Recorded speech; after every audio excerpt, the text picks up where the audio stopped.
I am here with Bill Gates. We know him from Microsoft. We now know him for the Bill and Melinda Gates Foundation.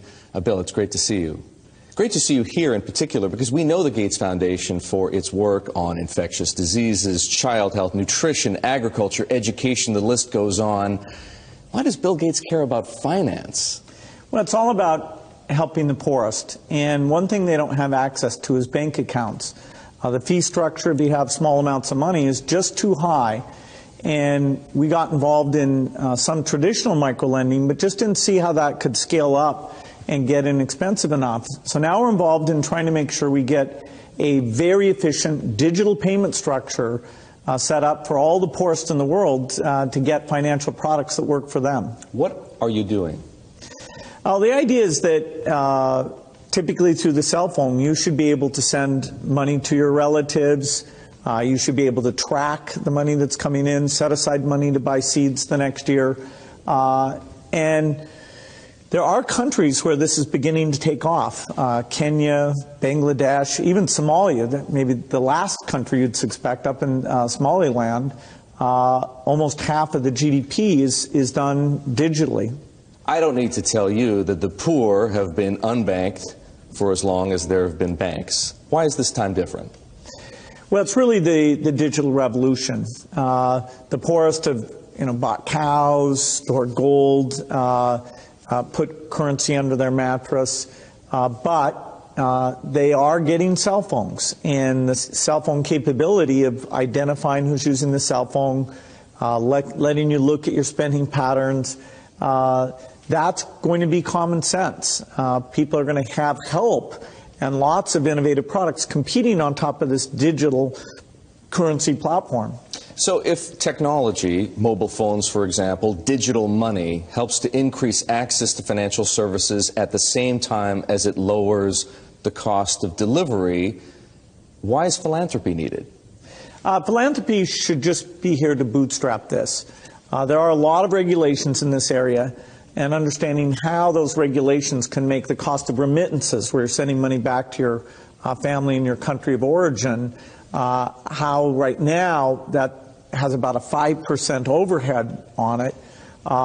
We think we have a role to make sure that, particularly for the smaller transactions, the regulations don't impose those very high costs.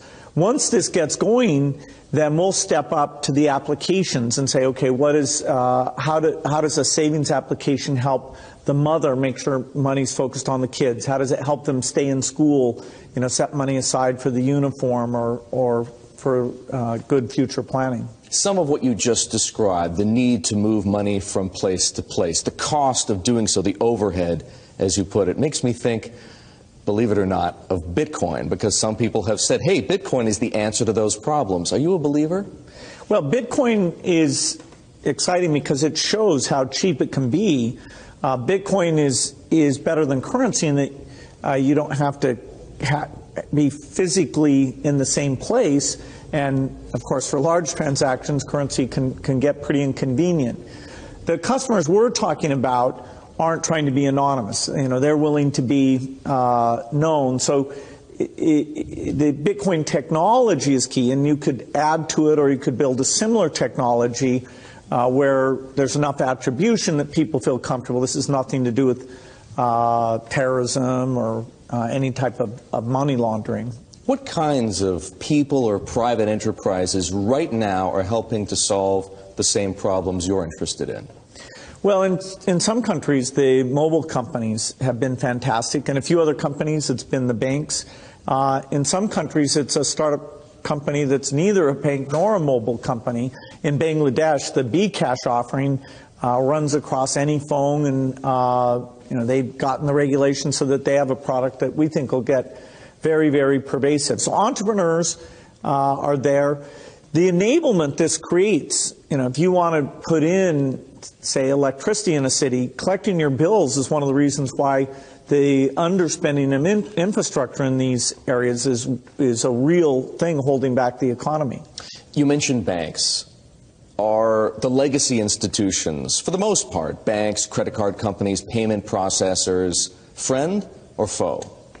Many of them want to have these additional customers, but they have to embrace the idea that the fees are going to be a lot lower. And so they have to find a way to service these new customers. Now, that means these customers aren't going to be coming into their branches, and they can charge a higher fee when you want to actually cash out.